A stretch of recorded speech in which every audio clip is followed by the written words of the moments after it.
Bonjour, ici Charles-Antoine Baudry. Aujourd'hui, à l'émission, comment changer une crevaison de pneu en quelques étapes faciles, rapidement, efficacement, en utilisant simplement 2 cuillères, une pompe à vélo et bien évidemment, ses 2 mains. Alors, première étape, repérer le problème. Crevaison au pneu arrière. Alors, tourne le vélo à l'envers.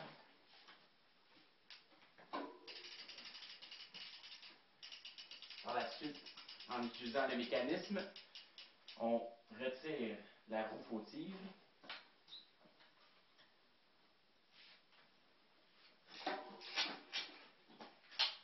Voilà, c'est fait.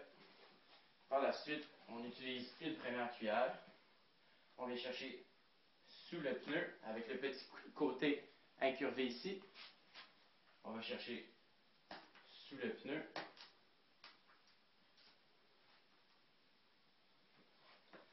À la hauteur d'un rayon.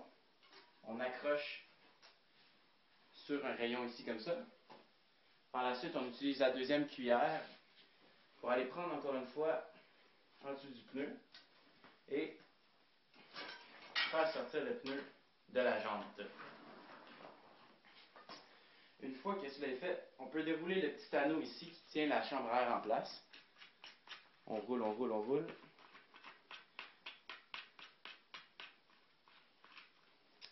Pour finalement sortir la chambre à air du pneu. On prend la chambre à air, évidemment, on la met dans son sac si on est en pleine course, en pleine randonnée. On garde ça, on ne laisse pas ça traîner dans la forêt ou sur toute piste cyclable, c'est de la pollution. Donc on ramène ça chez nous.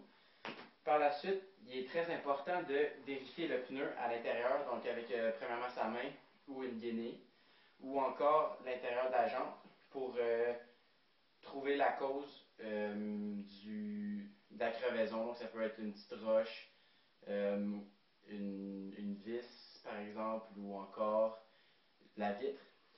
Puis si on trouve rien, bien c'est pas grave, ça peut être aussi une crevaison où la jante touche à la chambre à air, donc il y a ce qu'on appelle un pinch flat.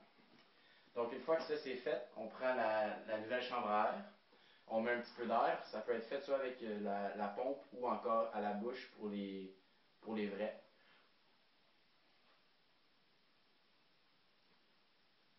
Donc ça ici, ça sert à donner la forme à la chambre à air pour qu'elle rentre mieux dans la jante et dans le pneu. Et aussi, justement, donc, pour pas qu'elle se déforme une fois qu'on rentre le pneu. Par la suite, repérer le petit trou. Entrer la chambre à air. Remettre le petit anneau en place. Rouler, rouler, rouler, rouler. Ça ici, ça sert à ce que la chambre à air ne sorte pas de la jante pendant qu'on remet le pneu. Donc, on replace la chambre à air dans le pneu.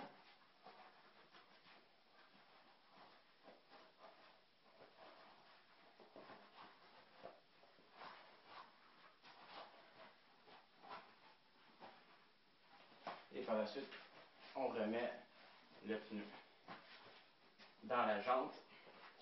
Certaines personnes enlèvent le pneu complètement. C'est pas toujours nécessaire. On peut justement juste le sortir d'un côté comme je l'ai fait pour s'éviter un peu de travail, puis faire ça plus rapidement.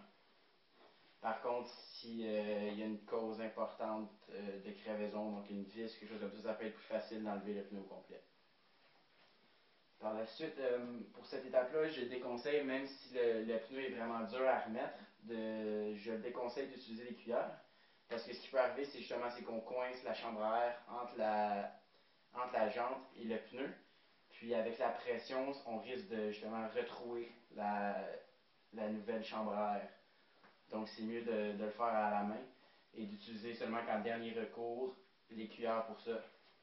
Donc justement, c'est une des choses à faire attention quand on remet le pneu, que la chambre à air ne se prenne pas et ne se repasse pas. Donc maintenant que ça c'est fait, le pneu est remis, on peut remettre la roue.